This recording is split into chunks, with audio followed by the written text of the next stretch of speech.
These are my newest purchases. I got this edge trimmer, that one there, this one for $5. This is a good whippersnipper. It's a Stihl FS 65 AVR. I didn't get this one, I had this one already. I got given this one, but the attachment doesn't work, it's only a Talon, so it's pretty shit really. So I got those two for $5 each. Then I got this Victor lawnmower for $10. I got this Victor Quadra 4-stroke, and it's a walk behind, not walk behind, you walk behind all of them, but it self-walks itself along. So I'm doing a bit of lawn mowing at the moment, so that one there should come in handy, and I'll have a catcher which will fit it. I got that for $10, and I got this Briggs & Stratton Quantum 35 for $10 as well. It doesn't have a catcher, but I'm just hoping I've got a catcher in there that'll fit it.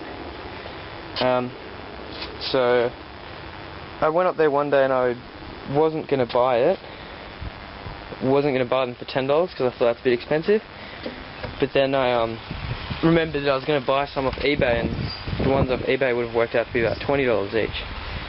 But I was getting 6 of them, so these are actually pretty cheap. So what I'm going to do is I'm not going to take a video of fixing them. I will make a video of the carburetor on this one here, just because people are interested in them. But pretty much I'm just going to clean them all up, clean the carbies on all of them, and hopefully that'll get them all going. Most of them have broken pull starts. This one sort of, it's just a bit slow to pull in. It does eventually go in because I pulled it out and then the next day it was back in. This one again, yeah, it's got the rope that's stuck out. Might just need a bit of oil or spring retensioning. Oh, something's on there. Anyway, this one, yep, again. Actually, that's not too bad. Just needs a little bit of tensioning somewhere. These two, this one, it's got the rope pulled out again. This one's got the good rope, but it's got a bit of water in the spark plug, like this. And the carburetor's a bit in pieces. It's missing something off there, but I could have a spare, or I'll just replace the carburetor. It's easy. And this carburetor is complete. So yeah, that's what I'm going to do. Clean them all up, clean the carbies, and I'll get them going, hopefully. I realised that this isn't a self-propelled one. I didn't get the self-propelled mower because it didn't have a catcher, and without a catcher it's not much use. I'm going to start off with the Stihl first. So firstly, obviously the pull start's the main thing. So just there's three screws I'll undo, and hopefully that'll let it come off, and hopefully it won't be too hard to rewind. Well, I've wasted $5 on this whippersnipper, but I'm going to probably make it work with that engine there, that Echo. I'll just firstly show you the engine. I took off the cylinder. You probably can't see in there. You can see there's little bits of rust down there. That's actually not too bad in here, but all here is just... I hate this camera. There you go. You can see some rust around there. It's just shit. It's the aluminium hasn't rusted really. It's just the like the weight counterweights, and also it's pretty much like it does turn, but it's not. It does turn, but not really well, and that's a bit stiff. So that's broken. But what I'm going to do is with that Echo engine,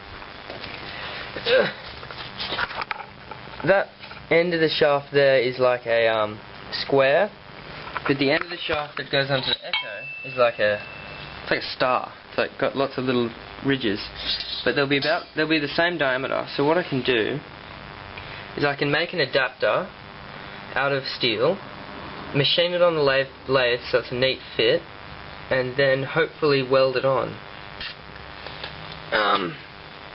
Because this shaft here is pretty good.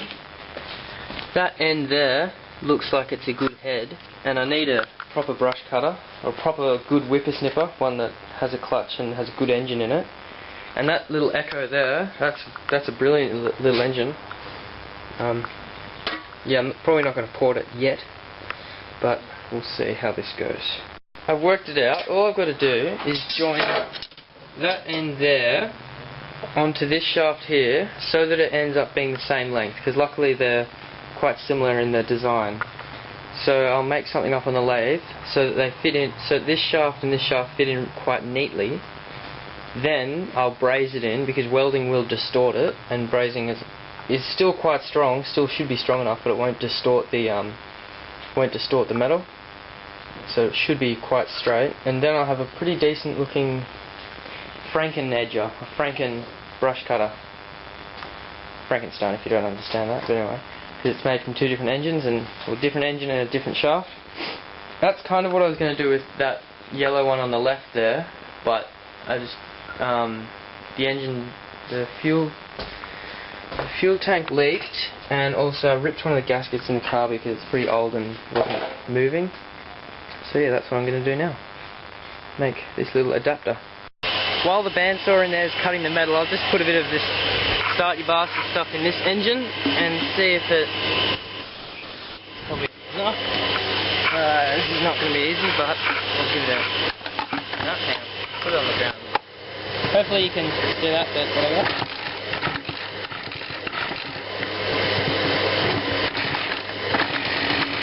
Alright, so that'll go. That's got a spark and it's all good. And now we'll try this one. I love this one with that kind of air filter. It's just so easy to get off. This one has actually one of these hand things, which you don't often see in Australia, but yep, that'll go. Can't really get to the carburetor on this Victor here. Well, I mean I can, but I'm not going to just do it to test it. Well, I don't really want to take off that air filter if I'm not going to finish the mower.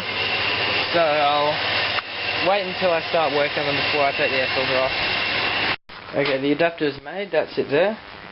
This is the part with the star on the end, so that there goes into here, and then that there goes into here, and it's not quite as neat as I wanted it a little bit tighter, but it doesn't matter because I won't braze it, and it's neat enough. It can't like move around, so it should be pretty square, pretty straight.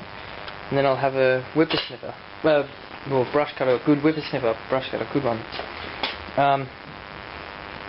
It cost me $10 all up pretty much, out of my time, but that's not really anything because it doesn't really matter. That Echo was $5, and it sort of had the same problem. No, the carburetor was broken on it, that's right. And then this one cost $5. So I'm going to scrap that still.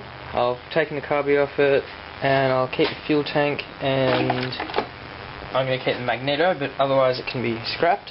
And then I'll have to work out a kill switch for it, and an accelerator. But that's the least of my worries really. I mean, that's pretty easy to hook up. And because I'm going to be using this one myself, it doesn't matter if it's like a bit dodgy, a bit dodgily done. So yeah, pretty excited. Just looking at some catches, and I found two. Well, I knew I had a Victor. This is a Victor one. It's in, I think that's the one I got around from the side. Look at that, brilliant condition. Or it was this one, I can't remember. But both of them are in brilliant condition. And I found this Massport one. Massport, and it's a Massport Craftsman lawnmower. So I mean, you've got to keep your catches. You can't throw them away. It's not a brilliant fit. Probably just something a little bit tight or something. I don't know if I've got another one. I'll see if I've got one that could be a better fit, but yeah, you've got to keep your catches. If I didn't have a catcher for either this Craftsman or Massport or the Victor here, maybe $10–15, lucky to get that probably, maybe 20. People want catches with them, so yeah, you got to keep them. You got to keep your catches.